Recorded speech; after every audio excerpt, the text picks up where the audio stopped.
Burası Çekmeköy Mimar Sinan Mahallesi'nde Yaşar Doğu Parkı.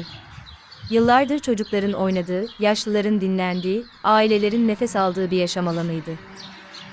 Ama artık öyle değil.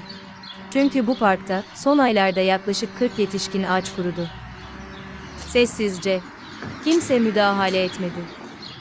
Kimse ilgilenmedi. Ve sonra ne mi oldu? O ağaçlar birer birer kökünden kesildi. Çünkü artık haber olmuşlardı. Çünkü artık gizlenemeyecek kadar görünürdüler.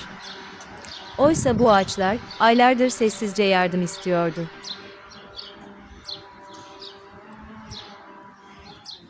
CHP'li Çekmeköy Belediyesi bu doğa sessizliğini duymazdan geldi. Seçim zamanı yeşil alanları koruyacağız diyenler şimdi ağaçların kurumasını izliyor, sonra kesiyor. Söylemde çevreci, eylemde ise ihmalkar. Gerçek belediyecilik, parkları festival alanı yapmakla değil, yaşatmakla olur.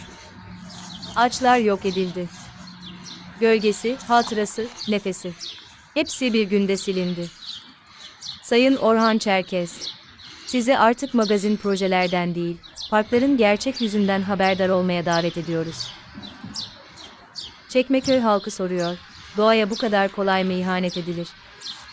Ağaçları keserek değil, yaşatarak yönetilir bu şehir. Çekmeköy Yaşar Doğu Parkı 2024